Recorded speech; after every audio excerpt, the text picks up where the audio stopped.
દેશના જાણીતા motivational speaker અને અનેક વિષયો પર પોતાની પકડ રાખનાર પુષ્પેન્દ્ર કુલશ્રેષ્ઠ આપણી વચ્ચે છે આજે. અમદાવાદની એક ટૂંકી મુલાકાત દરમિયાન આપણને એટલે કે મંતવ્ય ન્યૂઝને એક તક મળી કે તેમની સાથે અનેક વિષયો પર ચર્ચા કરીએ. पुष्पेंद्र जी, welcome to Mantavya news. Pushpendra जी, कई बार हमने देखा है आज जैसे देश एक तरह से जो समाज के अंदर जो बट गया है कि मेरा समाज ये करना चाहेगा. लेटेस्ट की हम बात करें कि जैसे कि अयोध्या विवाद में जो सुप्रीम कोर्ट ने जो आदेश दिया उसके बाद में सुन्नी वक्फ बोर्ड वो एक तरह से चाहते थे कि हम आगे नहीं बढ़ना चाहते, लेकिन फिर एक पॉलिटिकल ड्रामा शुरू हुआ, एक प्रेशराइज किया गया पूरे एक मुस्लिम संगठन को. लेकिन उसके बाद में अब हम देखें कि समाज कहीं ना कहीं बढ़ रहा है, क्योंकि अयोध्या की हम पर्टिकुलर बात करें तो वहाँ पर कुछ भी नहीं हुआ. जो राइट्स हम पहले देखते थे, जो समाज जो बटा हुआ था उधर, लेकिन आज हम नहीं कहीं देख रहे. लेकिन कहीं ना कहीं जो राजकीय विशेषज्ञ हैं या फिर राजकीय जो पार्टियां है वो कहीं ना कहीं समाज को आज बांटने वाली राजनीति कर रही है. देखिए, इस देश की नींव जो है बंटवारे से शुरू हुई है. इसकी जड़ में बंटवारा है. आपने स्वतंत्रता का आंदोलन लड़ा, उसमें हर किस्म के, हर मजहब के, हर धर्म के, हर विचारधारा के लोग थे. लेकिन जब आज़ादी मिलने के नज़दीक पहुंचे तो कुछ लोगों ने अपने मजहब के नाम पे एक देश की मांग की और देश दे दिया गया. तो अगर ये कहें कि जिस 1947 के भारत की हम बात करते हैं, ये भारत तो 21 लाख लोगों की लाश पे हमें मिला है. ये जो भारत आपके पास है ये तो 2 हिस्सों में बंटने के बाद आपको मिला है. और फिर इस देश में जो लोग सत्ता पे आए भी, उन्होंने आपने ये बार बार कहा जाता है कि हमें आज़ादी मिली. हमने ली नहीं. हमारे ऊपर किसी ने रहमो करम किया, किसी ने तरस खाया और हमें आज़ादी दे दी. इस आज़ादी को जो गुणगान किया जाता है ये सबसे बड़ा झूठ है. हमें अंग्रेज़ों ने 2 डोमिनियन स्टेटस में बांटा और यहां ट्रांसफर ऑफ पावर की उन्होंने. तो ट्रांसफर ऑफ पावर आज़ादी नहीं होती है, सहमति के साथ होती है. तो हम जिस इतिहास को पढ़ाया जा रहा है, आज उसी इतिहास का हम उस मोड़ पे पहुंच गए हैं कि हमने देश को बांटा, मजहबों को बांटा, फिर इंसानों को बांटा, फिर जाति पे बांटा, फिर लैंग्वेज पे बांटा, फिर रीजन पे बांटा. तो ये बांटना जो है हमारे स्टार्ट से ही है और उसमें राजनीतिक तौर पे उस कारण से बांटा. हमने किसी अच्छे काम के लिए नहीं बांटा. हमने इसलिए बांटा कि आज हो सकता है ओबीसी अगड़े पिछड़ों का मामला हो, दलित मुसलमान का मामला हो, दलित जो है वो लोअर कास्ट अपर कास्ट का मामला हो, यादव मुसलमान का मामला हो, हिंदी नॉन हिंदी पे बांटा. तो ये हमारी राजनीति का कल्चर इस देश में उन पार्टियों ने दिया जो सबसे लंबे समय तक सत्ता में रही. और यही इसी मूल मंत्र पे इस देश में दूसरी राजनीतिक दल भी आए, उन्होंने भी इसी ढर्रे पे चले और जब तक वो इस ढर्रे पे नहीं चले वो कभी सत्ता पे नहीं आए. तो आज हमारी समस्या ये हो गई है कि हम तथाकथित तौर पे आज़ाद तो हैं, लेकिन मानसिक तौर पे अभी भी हम गुलाम हैं. लिहाजा हम ये मानते हैं कि जो सरकार में है वो गोरे साहब की सरकार है और जब तक हम बहुत बड़ा प्रदर्शन नहीं करेंगे, तोड़फोड़ नहीं करेंगे, बसों और ट्रेनों में आग नहीं लगाएंगे, तब तक सरकार सुनेगी नहीं. तो ना तो सरकार ने अपना चरित्र बदला और ना ही समाज ने अपना चरित्र बदला. लिहाजा जब तक आप कोई उपद्रव ना कर दें, कोई थ्रेट क्रिएट ना कर दें, सरकार सोती रहती है. सरकार को लगता है ठीक है, कोई फर्क नहीं पड़ता है. तो जो ट्रेंड अंग्रेजों का था राज करने का, करीब बस वही हमारे देश में चला. लेकिन पिछले कई समय से थोड़ा सा कुछ बदलाव हुआ है. आज तक तो इस देश में लोग वोट इसी बात पे देते थे, मेरी जाति का कौन है, मेरे धर्म का कौन है, मेरी भाषा का कौन है, मुझे क्या फ़ायदा होगा. तो इस पे जब देश चलेगा तो फिर देश अपने किसी गंतव्य पे नहीं पहुंचेगा. लोग, पार्टियां पहुंचेंगी, इंडिविजुअल पहुंच जाएंगे. इसीलिए पिछले आपने 70 सालों में हजारों लोग बड़े बड़े धनाढ्य लोग हो गए. राजनीति उनके लिए एक व्यवसाय की तरह आई और उनको मजबूत किया और चली गई। तो जो राजनीति का नीचे जमीन पे जो चूने पे खड़ी हाशिए की लाइन पे आदमी खड़ा था, उसको फायदा नहीं मिला।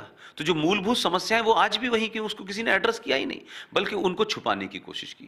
तो मुझे लगता है कि समाज को एक लंबा समय होता है और 1000 साल की गुलामी, और उसके बाद जब आप सो कॉल्ड आज़ाद भी हुए, उसमें गलत इतिहास, गलत तथ्य और सिर्फ सत्ता को क्या फायदा पहुंच सकता है, उन्हीं बातों को बताया गया, और जो सच में थी उसको नहीं बताया। उस कंफ्यूजन में ये देश अभी जो है, इसने सोचना शुरू किया है एक राष्ट्र के रूप में। इससे पहले इस देश ने कभी एक राष्ट्र के रूप में सोचा ही नहीं।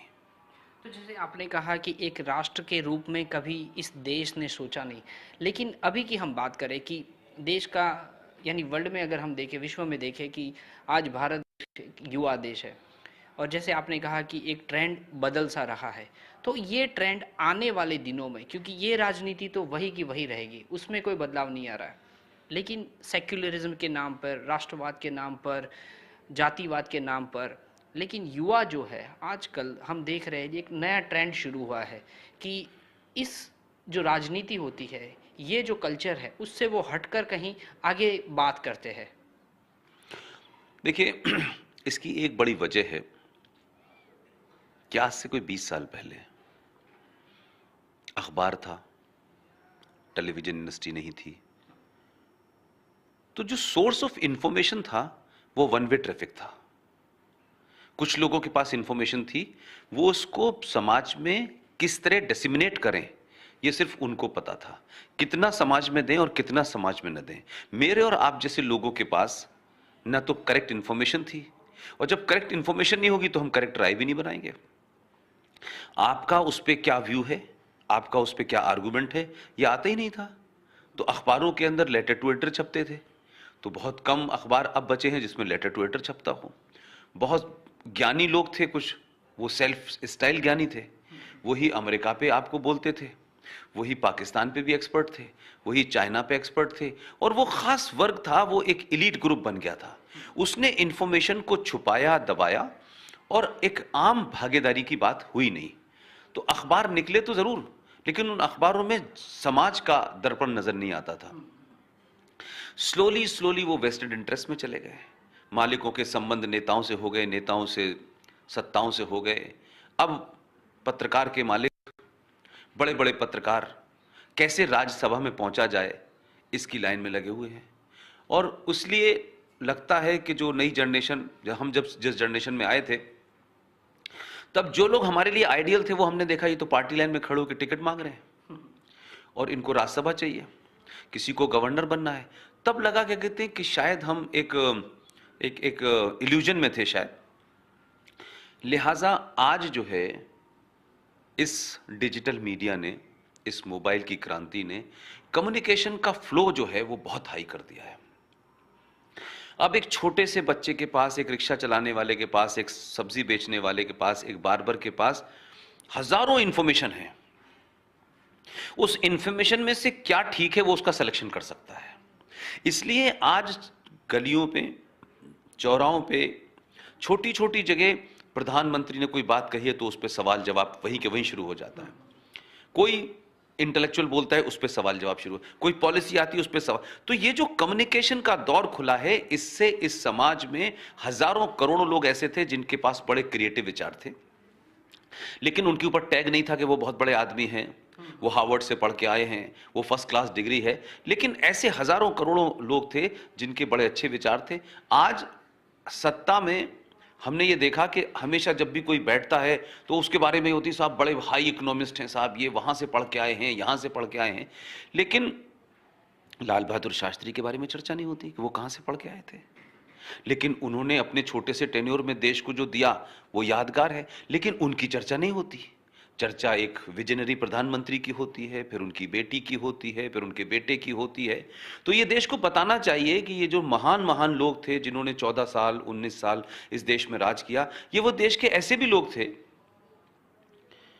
कि जिस कमेटी के चेयरमैन थे, और जिस कमेटी को चेयरमैन को यह तय करना था कि भारत रत्न किसे दिया जाए, उन्होंने खुद ही ले लिया, वो चाहे नेहरू जी हो चाहे इंदिरा गांधी हो। तो इससे यह लगता है कि सत्ता पे खास वर्ग एक खास किस्म का कल्ट था वो। अब क्योंकि वो डिसिमिनेट हो रही है, आम आदमी भी पहुंच रहा है, तो उस वजह से इस इंफॉर्मेशन से समाज के अंदर उथल पुथल मची हुई है। नए विचार आ रहे हैं, नए लोग देख रहे हैं। आपने बात की युवाओं की, देखिए जाति की बात आप कह लें, रीजन की बात कह लें, लेकिन एक बात सच है, मैं ये मानता हूं कि जितना इंफॉर्मेशन करेक्ट नीचे जाएगा उतना समाज उथल पुथल मचेगी, और उस उथल पुथल में से ही कोई बेहतर राय निकलेगी, बेहतर सोच निकलेगी, बेहतर राह निकलेगी। आज के युवा का दबाव, आज युवा सरकार बना रहा है। अगर आप युवाओं को कह दें तो उनकी भागीदारी इतनी स्ट्रांग है कि वो तय कर रहे हैं कि सरकार में कौन बैठेगा। तो ये एक बड़ा बदलाव है, और उसको हिंदू नहीं चाहिए, उसको मुसलमान नहीं चाहिए, उसको अयोध्या नहीं चाहिए, उसको ये तमाम सारी चीजें हैं। लेकिन वही युवा अब ये सवाल पूछ रहा है कि 70 साल में दुनिया के दूसरे देश बहुत आगे चले गए, हम क्यों नहीं गए? उनके यहां भी धर्म के झगड़े थे, उनके यहां भी मजहब के झगड़े थे। तो जब आप किसी चीज को छुपाते हैं ना, तो उसके बुरे परिणाम निकलते हैं, क्योंकि सच कभी ना कभी निकलता है। इस देश में 70 साल के बाद इतिहास में क्या हुआ, अयोध्या के साथ क्या हुआ, मथुरा के साथ क्या हुआ, काशी के साथ क्या हुआ, संविधान के साथ क्या हुआ, संविधान में किस किस तरीके से नाजायज चीजें जोड़ी गई, किस खामोशी के साथ जोड़ी गई, उन्हें क्यों बताया नहीं गया, उन्हें क्यों छुपाया गया, ये सब जैसे जैसे पब्लिक डोमेन में आएगा, समाज एक बेहतर राय की तरफ बढ़ेगा। और मुझे लगता है भारत में एक लंबे समय के बाद सोच में बदलाव आ रहा है। आज चुनाव जाति के नाम पे हैं, ये जाति 1000 साल से चल रही है, लेकिन कम हुई है, एजेंडे कम हुए हैं। देश को ध्यान में रख के चुनाव कम हो रहे थे, एजेंडों पे चुनाव होते थे। तो कोई सेकुलरिज्म की बात करता था, उन्होंने सेकुलरिज्म शब्द भारत के संविधान में 1976 में डाला, और सेकुलरिज्म को एक तरफा डिफाइन किया। और जब इस पे बहस चल रही थी कि सेकुलरिज्म का हिंदी में अर्थ क्या होगा, तो एलएम सिंघवी साहब से मैडम इंदिरा गांधी ने कहा कि भाई आप इसका हिंदी में ट्रांसलेशन किए, क्या बनेगा? एलएम सिंघवी साहब ने कोई लंबी अपनी रिसर्च के बाद कहा कि धर्मनिरपेक्षता इसका ट्रांसलेशन नहीं हो सकती। सेकुलरिज्म का ट्रांसलेशन होगा पंथ निरपेक्ष, धर्मनिरपेक्ष नहीं हो सकता। अगर धर्मनिरपेक्ष सत्ता हो गई तो हाहाकार मच जाएगा, क्योंकि हर कोई आदमी उस धर्म मतलब अपनी ड्यूटी से विमुक्त हो जाएगा। धर्म का मतलब होता है आपका कर्तव्य, आपकी ड्यूटी क्या है। तो जब आप ड्यूटी से ही कह देंगे कि ड्यूटी बगैर देश चलेगा, तो फिर प्रधानमंत्री कुछ करेगा, गवर्नर कुछ करेगा, समाज कुछ करेगा, एक हाहाकार, अनार्की मचेगी। तो हमने कुछ चीजों को राजनीतिक तौर पे किया, उसका असर ये देख रहे हैं कि जिस धर्मनिरपेक्षता को किसी राजनीतिक एजेंडे के तहत लाया गया था, उसी राजनीति के चलते आज वो अपनी आखिरी सांसें गिन रहे हैं। लिहाजा भारत की मट्टी हजारों साल से, ये भारत 1947 में पैदा नहीं हुआ, ये गांधी और पटेल और नेहरू ने पैदा नहीं किया। 5000 साल पुरानी सनातन संस्कृति की जमीन पर धर्मनिरपेक्षता की जरूरत ही नहीं है, इसकी मिट्टी में है।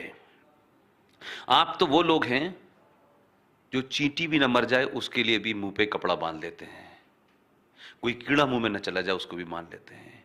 आप तो सूरज की पूजा करते हैं, पेड़ की पूजा करते हैं, जानवर की पूजा करते हैं, आप पानी की पूजा करते हैं, तो आप किसी के खिलाफ हो ही नहीं सकते। इसीलिए इस देश में हजारों हजार साल पहले बाहर के लोग आए, रहते रहे, चले गए, आए चले गए, किसी ने किसी को नहीं मारा। लेकिन अब एक ऐसे हालात में आप पहुंच गए हैं कि जो आपके 5,000 साल पुराने आदर्श थे, मूल्य थे, उनको जीने के लिए समाज वैसा नहीं है। आज ये देश भीड़ तंत्र से चल रहा है, भीड़ डरा देती है। एक भीड़ मजहब के नाम पे खड़ी हो जाती है, वो सुप्रीम कोर्ट भी उससे डरने लगती है, वही पुलिस डर जाती है, वही व्यवस्था डर जाती है, वही सत्ता डर जाती है। तो देश किसी के डर से नहीं चलता है, देश किसी एक कानून से चलता है। आज इस देश में संविधान लोगों ने मजाक बना दिया है। जिस संविधान में जो चीज लिखी हुई है, और वो किसने लिखी, कैसे लिखी, लेकिन संविधान ड्राफ्टिंग कमेटी के लोगों ने लिखी, जो लिखा है उसको क्यों नहीं लागू किया जाता। उसके ऊपर हिंदू और नॉन हिंदू और कम्युनल और सेकुलर और लिबरल और मॉडर्न, इस किस्म के हम जाल इसलिए चलते हैं कि जिन लोगों ने राज किया था लंबे समय तक, आज सत्ता उनके हाथ से निकल रही है। आज सड़क पे बात करने वाले आदमी के पास जा रही है, आज सब्जी बेचने वाला मेंबर ऑफ पार्लियामेंट पहुंच रहा है, वो भी अपनी बात कह रहा है। बहुत सारे जो इंटेलेक्चुअल थे आज उनकी कोई बात नहीं सुन रहा है। उन्होंने जो किताबें लिखी थी उसमें झूठी बातें पकड़ी गई, उन्होंने संविधान के साथ झूठ बोला, उन्होंने इस देश के इतिहास के साथ झूठ बोला। तो तब एक तरफा इंफॉर्मेशन थी, आज कई इंफॉर्मेशन है, तो चाहे रोबिला थापर हो चाहे इरफान हबीब हो, उनके तथ्यों को चैलेंज तथ्यों पे किया जा रहा है। तो किसी भी देश का इतिहास अगर आप देखें तो जिस जिस देश को भी आजादी मिली उसके शुरू के साल जो हैं वहां सत्ता की राजनीति नहीं हुई, शुरू के 10-12 साल तक राष्ट्र निर्माण का काम किया गया। तो हमारी बदकिस्मती यह है कि हम आजाद भी नहीं हुए, ट्रांसफर ऑफ पावर हुई, और हमने पहले दिन से राष्ट्र निर्माण का जो काम होना चाहिए था, जो राष्ट्र नीतियों पर, वो पार्टी में कन्वर्ट हो गया और पहले दिन से हमारे यहां सत्ता का खेल शुरू हो गया। लिहाजा जो राष्ट्र में नीतियां बननी चाहिए थी इंडिपेंडेंट होके बगैर किसी पार्टी के, वो नहीं बनी। और उसका कारण यह है कि हर पार्टी आई और उसने अपने एजेंडे को आगे बढ़ाया, उसने उसी हिसाब से संविधान बनाया, उसी हिसाब से कानून बनाए, उसी हिसाब से आईपीसी बनाई, उसी हिसाब से अंग्रेजों से संबंध रखे। और आज जब उससे आगे बढ़े तो पता ये चलता है कि ये तो राज सत्ता को जिंदा रखने के लिए बनाया था, ना कि राष्ट्र को। लिहाजा आज लोग कहते हैं कि राष्ट्र महत्वपूर्ण है या सत्ता महत्वपूर्ण है। बिल्कुल आपने सही कहा कि राष्ट्र महत्वपूर्ण है या सत्ता महत्वपूर्ण है, लेकिन एक बार जो आपने भी कही कि इतिहास में कहीं ना कहीं गलत पढ़ाया गया है। राष्ट्र निर्माण की आपने बात की, लगता है कि जो राष्ट्र निर्माण की जगह परिवार निर्माण जो हुआ आज़ादी के बाद, उसी की वजह से कहीं ना कहीं देश थोड़ा पीछे चला गया, थोड़ा या क्या बहुत पीछे चला गया, और आज वही ट्रैक पे क्या चल रहा है देश। नहीं, देखिए आपने परिवार की बात कही तो देखिए वो तो एक अलग बात यह है कि सत्ता देश के लिए दी थी लोगों ने, आपको अपने परिवार बढ़ाने के लिए नहीं दी थी। लेकिन अगर उस दौर को भी थोड़ी देर के लिए छोड़ दें आप, तो आप बताएं कि भारत का संविधान तो सबके ऊपर लागू है ना, और संविधान एक ही बार बनता है। मेरा सिर्फ इतना कहना है कि संविधान निर्माताओं ने जब इस संविधान को बनाया था तो शायद उन्होंने ये कभी नहीं सोचा था कि 70 साल में इस देश में इतने बौने और इतने छोटे लोग आ जाएंगे कि सत्ता पे बने रहने के लिए संविधान को भी ताक पर रख देंगे। तो सबसे बड़ा दुख की बात यह है कि जो भी कुछ संविधान में लिखा हुआ है, उन संविधान निर्माताओं को हम ये नहीं कह सकते वो हिंदूवादी थे या मुस्लिम परस्त थे या ये परस्त थे, वो देश के हित में उन्होंने बनाया। और उन्होंने गुंजाइश छोड़ी कि आने वाली नस्लें जब इसके ऊपर डिबेट हो तो किसी मामले पे एक व्यापक डिबेट के बाद उसमें वो बदलाव लाएं। लेकिन सन 1976 के अंदर मैडम इंदिरा गांधी की सरकार हिल चुकी थी। उन्होंने रात के अंधेरे में भारत के संविधान के प्रियम्बल में, जिस प्रियम्बल के अंदर ना डॉट लग सकता है ना डॉट मिटाया जा सकता है, उस प्रियम्बल में आपने सोशलिस्ट सेकुलर शब्द क्यों डाला? क्या इस पे डिबेट हुई थी? क्या पार्लियामेंट में इस पे बहस हुई थी? क्या इसकी जरूरत थी? इसलिए आपने कुछ काम राजनीति के तौर पे किए, लेकिन आप ये नहीं बता पा रहे कि भारत के संविधान में जिन 12-22 तस्वीरों को, स्केचेस को नंदलाल बोस के अंडर में बनाई एक टीम थी और उनसे कहा कि अगर भारत का संविधान कोई हाथ में उठा के देखे और उस पर भारत न लिखा हो तो एकदम हम जैसी खोले तो वो भारत का संविधान समझ में आ जाए कि ये भारत का होगा। तो इस पे एक व्यापक चर्चा हुई और चर्चा के बाद में लोगों ने कहा कि भाई नंदलाल बोस जो हैं वो बंगाल के रहने वाले हैं, शांति निकेतन के रहने वाले हैं, उनको इसका जिम्मा दिया जाए कि वो इसकी स्टडी करें और भारत की सभ्यता और भारत की मट्टी इसमें नजर आए और बगैर भारत लिखे लोग कहें कि ये भारत का संविधान है। उन लोगों ने एक लंबी स्टडी की और नंदलाल बोस के अंडर में 9 लोगों की टीम बनी और शांति निकेतन के कुछ स्टूडेंट आए, वो बेहतरीन आर्टिस्ट थे और 22 स्केचेस को फाइनल किया गया और वो स्केचेस भारत के संविधान में डाले गए। जहां जगह जगह खाली थी वहां लिखा गया। तो जो भारत के संविधान का आप पहला पन्ना पलटेंगे, जो ओरिजिनल संविधान है जिस पे राजेंद्र प्रसाद के, जवाहरलाल नेहरू के, पटेल के, सबके साइन हो रहे हैं, उस ओरिजिनल संविधान के पहले पन्ने के ऊपर भगवान राम, सीता जी, लक्ष्मण जी की तस्वीर बन रही है। अब उस वक्त तो ना आरएसएस थी, न राइट विंगर थे, न जनसंघ थी, न विश्व हिंदू परिषद थी, न बजरंग दल था। उस जमाने तो वही लोग थे जिन्हें हम राष्ट्रीय नेता कहते हैं, अक्रॉस द बोर्ड कहते हैं। लेकिन देश को यह भी तो पता होना चाहिए कि जब संविधान के अंदर ये चीजें थीं तो फिर किसके कहने से एक समय के बाद उनको रिमूव कर दिया गया? क्या इस पे चर्चा नहीं होनी चाहिए? क्या यह सवाल नहीं पूछा जाना चाहिए कि जो ओरिजिनल संविधान था उसको किसने गड़बड़ किया इसके साथ? आपने अमेंडमेंट किया, अमेंडमेंट लाते आप तो 100 से ऊपर अमेंडमेंट आए, कोई दिक्कत नहीं है, लेकिन उसकी मूल जो भावना थी उसे किसने हटाया? तो यह सवाल आज इसलिए पूछ पा रहा है देश क्योंकि इंफॉर्मेशन आ रही है, पहले तो इंफॉर्मेशन ही नहीं थी। तो संविधान में आपने 1976 में व्यापक चर्चा हुई पार्लियामेंट के अंदर, और 76 में चर्चा होने के बाद 42वां संविधान संशोधन पास किया गया, और 42वें संशोधन में पास करके 7वीं सूची में सरकारों से यह कहा गया कि केंद्र सरकार और राज्य सरकार जनसंख्या नियंत्रण के लिए और परिवार नियोजन के लिए तत्काल कानून बनाए। यह 76 में पास होकर के आपके संविधान में आ गया, 42वें संविधान संशोधन की 7वीं सूची के तहत। लेकिन 76 से लेकर के 2019 आ गई। यह क्या बात होती है कि जैसे ही जनसंख्या की कोई बात करी जाती है तो यह कहा जाता है कि यह मुसलमानों के खिलाफ कोई एजेंडा है, और उसको इस तरह से प्रचारित कर दिया जाता है कि जिस वक्त न ये लोग सत्ता में थे जिनको आप राइट विंगर कहते हैं, तो ये संविधान की बहस हुई तो उस जमाने तो कांग्रेस के पास सत्ता थी, तमाम वही लोग थे, वही मेजोरिटी में थे। तो भाई अगर जनसंख्या नियंत्रण भारत के लिए जरूरी है, जिस भारत में 130 करोड़ बसते हों और उसमें 12 करोड़ इलीगल लोग रहते हों, 5 करोड़ बांग्लादेशी मुसलमान इस देश में इलीगल रह रहे हैं, उसके बाद रोहिंग्या मुसलमान रह रहे हैं, उसके बाद अफगानिस्तान से आए हुए रह रहे हैं, उसके बाद 27 देशों से आए हुए इलीगल लोग रह रहे हैं, भाई तो वो पानी है, हवा है, मिट्टी है, खाना है, गेहूं है, खा तो इसी देश का रहे ना, वो इलीगल है। तो जैसी जनसंख्या नियंत्रण की बात होगी देश में कहा जाएगा देखिए साहब ये लोग मुसलमानों के खिलाफ हैं। तो ये जो राजनीति है ये वो घटिया राजनीति है जिसने कुछ लोगों को सत्ता पे बिठाया होगा या सत्ता से उतारा होगा, लेकिन देश पटरी से उतर गया है। लिहाजा मेरा कहना यह है कि जब देश ये कहता है कि संविधान सर्वोपरि है, न हिंदू है, न मुसलमान है, न सिख है, न क्रिश्चियन है, अगर देश चलेगा तो संविधान से चलेगा, तो जो संविधान में है फिर उसका पालन होना चाहिए। वो मेरे खिलाफ जाए, आपके खिलाफ जाए, ये महत्व नहीं है, लेकिन वो देश के खिलाफ नहीं जाना चाहिए, वो राष्ट्र के खिलाफ नहीं जाना चाहिए। लिहाजा जो बात आप कह रहे हैं, संविधान का प्रयोग, संविधान का इस्तेमाल, सत्ता का इस्तेमाल, सत्ता के संस्थानों का इस्तेमाल आपने परिवारों को बड़ा करने में लगाया, तो आज देश उसी को भुगत रहा है। इसीलिए इस देश की राजनीति में आप तमिलनाडु में चले जाएं तो एक परिवार है डीएमके का, आप बिहार में चले जाएं एक परिवार है लालू का, आप उत्तर प्रदेश में चले जाएं एक परिवार है मुलायम सिंह का, आप उड़ीसा में चले जाएं तो पटनायक का परिवार है, आप कश्मीर में चले जाएं तो एक मुफ्ती का परिवार है, एक अब्दुल्ला का परिवार है। तो आप पूरे देश में देखेंगे कि परिवार पैदा हुए, क्योंकि उनको लगा परिवार के तहत राजनीति करना वैसे ही आसान है कि एक साहब 19 साल तक प्राइम मिनिस्टर रहे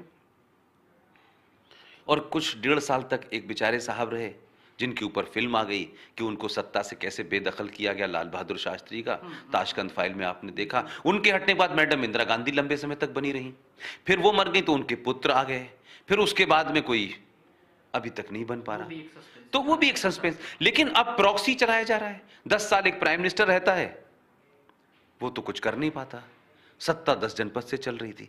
तो हमने नींव इसी की डाली है। तो पहली बार अगर आप केंद्र में देखें तो एक ऐसी सरकार आई है जो अपने बहुमत पे है, उसकी विचारधारा की बात छोड़ दीजिए, लेकिन परिवार नजर नहीं आता हमें उसमें, और उस पार्टी में कोशिश हो रही है कि परिवार के लोग प्रमोट ना हो, क्योंकि उनकी भी आदत थी, बहुत से लोग थे, लेकिन फिर भी कोशिश तो हो रही है।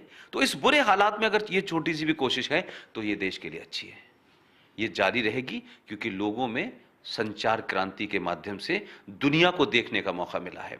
और हम तमाम हिंदुस्तानियों की समस्या यह है कि हमको लगता है हम दुनिया में सबसे बुरे हैं, सब कुछ हमारे यहीं हो रहा है। अब संचार क्रांति से पता चलता है कि अब हमारे यहां एक रेप हो जाता है तो लोग रेपिस्तान कहते हैं, लेकिन अमेरिका में तो आज भी दुनिया में सबसे ज्यादा रेप होते हैं। हमसे बड़ी डेवलप सोसाइटी है, हमसे बड़ी मॉडर्न सोसाइटी है, बड़ी एडवांस सोसाइटी है, तो रेप क्यों हो रहे हैं? लेकिन भारत का रेप भारत को रेपिस्तान बना देता है, लेकिन अमेरिका का रेप अमेरिका को रेपिस्तान नहीं बनाता है। तो हम सेल्फ गिल्ट में भी रहते हैं, हमें दुनिया के बारे में नहीं पता है, हमारे यहां आतंक है, तो दुनिया कहती है कि इस्लामिक आतंकवाद है, लेकिन हमारे यहां इस्लामिक आतंकवाद के नाम पे हजारों घटनाएं हुई, लेकिन हमारी राजनीति और उस अपीजमेंट के डर से कि एक वर्ग नाराज हो जाएगा, उसका वोट लेना है, लिहाजा हमारे यहां इस्लामिक आतंकवाद कहने से लोग डरते हैं। और हिंदू आतंकवाद जो नहीं था, जो खुद उस सरकार ने, जिस सरकार ने इसको क्रिएट किया, वो भी साबित नहीं कर पाई, लेकिन क्योंकि हिंदू आतंकवाद कहने से इस देश में कुछ होने वाला नहीं है। પુષ્પેન્દ્રજી, મંતવ્ય ન્યૂઝ સાથે વાતચીત કરી એ બદલ આપનો ખૂબ ખૂબ આભાર.